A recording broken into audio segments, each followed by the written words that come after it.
Just when we thought this drama couldn't get any crazier, Jimmy Foxx and Andre just took the world by storm after revealing a new angle to the whole Diddy saga, and you won't believe what they found. Hanging out with? Are you hanging out with Diddy? What are you doing? Yeah. Popped out the town car with a camera. Said, yo, Puff, you gotta let me film this. The whole thing, we need to document this, Playboy. He was like, party. And he got pissed at me. He said, yo, I'm Jimmy Foxx just dropped a video that gives a whole new twist to the Diddy drama and looks like he's already paying for it. Just recently, someone made an attempt on Jimmy Foxx's life, which landed him in a hospital bed, and people didn't wait too long to start pointing fingers. Guess who they blamed for the failed attempt on Jamie Foxx's life? None other than Diddy. Anyone who knows anything about Andre 3000's history would probably know of how Andre was making waves in the music industry back in the early 2000s, which is why everyone was surprised when he pulled the classic Avatar Aang move and vanished when the world least expected. Apparently, Andre didn't quit the game because he was tired of singing, but instead, he ran for his dear life right when he was reaching greater heights in the industry, all because he had almost gotten dragged into some really shady shenanigans. It turns out that Diddy's parties are not just what they seem to be at first glance, but they're also part of a more sinister event where artists are initiated into occultic groups in the industry. Remember how Jonathan Odie, Diddy's alleged sex slave, revealed in an interview that Diddy would watch him and Cassie while instructing them to engage in sexual relations and would sometimes masturbate to it? He also dropped the bomb on how Diddy is a member of a black-only part of the Illuminati.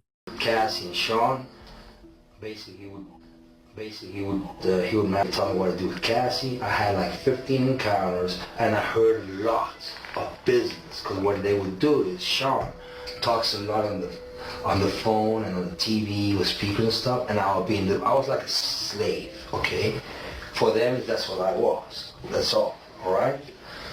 I caught herpes, and I came back and I sued him for the herpes and won. But they did Mark Garagos and Ben Mercedes were his attorneys, okay? And Christopher Leon's here was my attorney. They asked me to turn in that, which was the video recording, and I did so.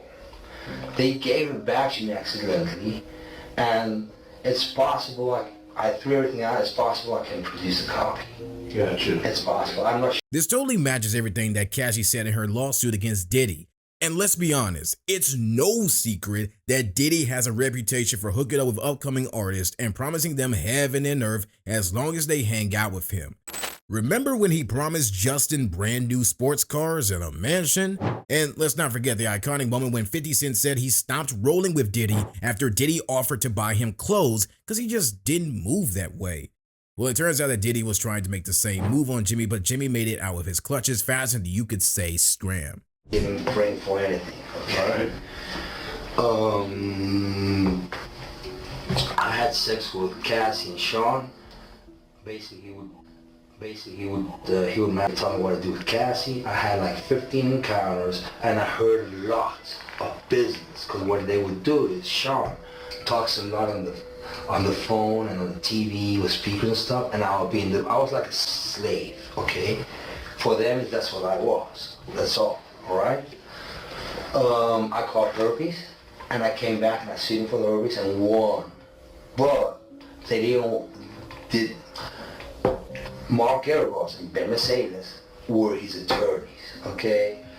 And Christopher Leon's here was my attorney. They asked me to turn in that, which was the video recording, and I did so. They gave it back to me accidentally, and it's possible I threw everything out. It's possible I can produce a copy. Gotcha. It's possible. I'm not sure. The fact that Diddy has a natural gift for screwing up the artists in his record label is basically an open secret. It's not just the artists on his record label, though. We're talking about up-and-coming artists as well. Artists like Cassie, Chris Brown, DaBaby, and Usher. Perhaps the world would have never learned about Usher Raymond's incredible skill if he hadn't gotten into that fight with Diddy, where he ranted at Diddy about the fact that he was with Diddy because he wanted to make music and not because he wanted to party. We would fight, we would tussle. More than often, I think Puffy would say, man, you gotta chill, like you just a little bit too intense. You know, you got to relax. Like, yo, man, I'm here to work, man. I ain't sang in a week. I mean, I'm 13 years old. I'm not here to party with you. I don't want to go to the clubs. Matter of fact, I'm too young to even be in here. Why you got me in clubs? There were a lot of things I seen and a lot of positions that I think I was put in where I had to make very, very tough decisions in my life about who I would be. New York is a little bit too fast for me, you know, and I spent like a year here. About a year ago, Jamie Foxx admitted to a very serious health scare after he got a headache and asked a friend for an Advil, and you won't believe what happened next. Jamie Foxx woke up in the hospital 20 days later, right after taking an Advil. Shocking, right?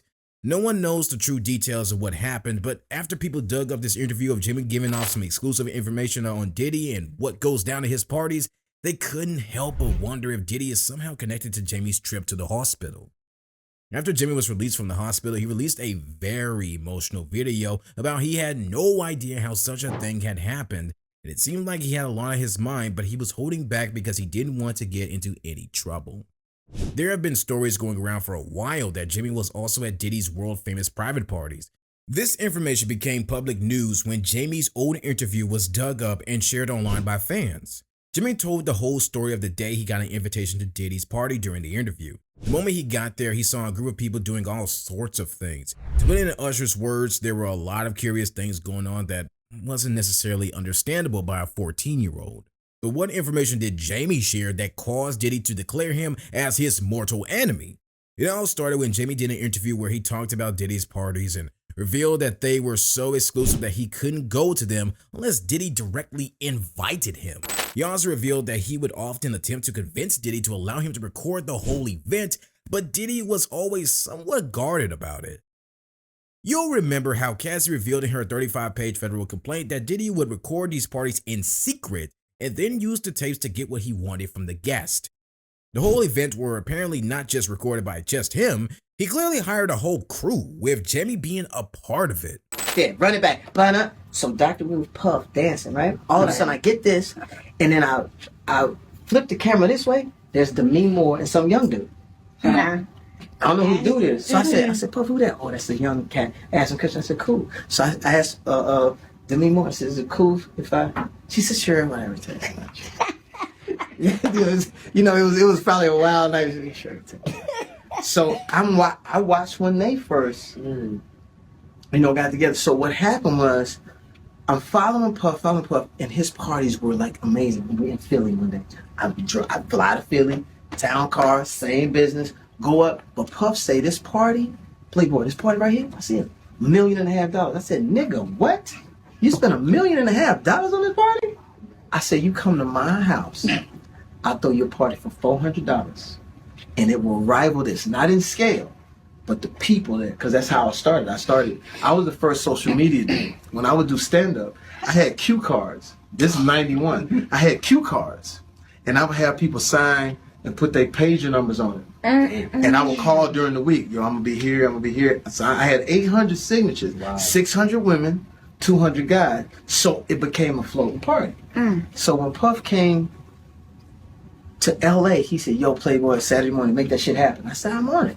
Went into my phones, called 200, because I didn't have a big house, 200 of my best friends, girls that were beautiful but not tight but not slutty, just in the daytime. It's daytime. So this is my daytime crew, right? He get there, he goes, that's the girl on this movie and that's the girl on that. I said, yeah, we all hang out. We ain't got no money, but we all hang out together. I said, look on the table, Kentucky Fried Chicken, but I put on some nice plates and some cola and a picture of the whole night. And it was great. He had a great time. And that was it. Luckily for Andre 3000, he didn't end up in the hospital fighting for his life like Jimmy did. He did, however, go through terrible things that stopped him from singing when he was at the top of his game. Andre revealed in a shocking interview with GQ that a lot of successful people were doing whatever they wanted as many times as they wanted without anyone stopping them, whether right or wrong. This raised questions about whether he was talking about Diddy and other celebs were abusing their fame and using it for selfish gains. It's finally starting to make sense why so many new artists disappeared from the Hollywood scene in the 2000s. Andre also pointed out the fact that whenever you let yourself go down the wrong path, the only thing that can save you is other people. Unfortunately, most successful people are not held accountable for their actions because people are usually in awe of them. Around the time this interview came out, rumors started going around that he had seen some things at Diddy's parties. Witnessing certain things made him realize that the business wasn't his cup of tea. He left quietly because he knew he couldn't give in to these urges. I'm pretty curious about what could have made a tough guy like Andre crack enough to decide that he was no longer interested in the Hollywood scene. It's crazy how the signs have been there all along, but we never really noticed them. No one would ever thought that Diddy would make his move on DaBaby, but look what happened. What's even crazier is the fact that someone in the business has talked about these infamous parties before they started gaining more attention on Limelight. In a 2004 comedy show, Cat Williams talked about it and said that he got to go to a freak-off party. He also used Diddy's signature looks to signify exactly who he was talking about. Motherfuckers be gay in Hollywood, you never fucking expected.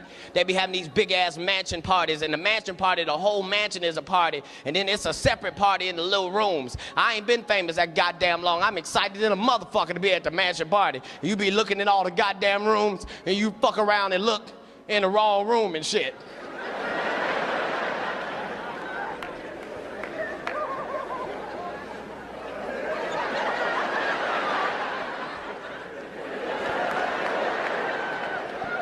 Nigga, come here, come here. Is that two niggas kissing? Is one of them niggas Professor Ovi? It's interesting that Cat said these words while Andre was sitting in the crowd because Cat seemed to be looking right at Andre the whole time. Andre also seems to be laughing it off, but most people think that he and Cat talked about it behind closed doors before the show, and Cat used it for the special to bring attention to what was going on. Everything is finally coming up to light, and it wouldn't be surprising if more and more people step out to give even more information about what happened over the years. But what are your thoughts on Jimmy's very revealing interview? Do you think Diddy had a hand behind Andre's dramatic Hollywood exit? Let us know in the comment section down below. Kindly click the like and subscribe button if you enjoyed this video, and don't forget to click on the bell icon for instant notifications on new videos.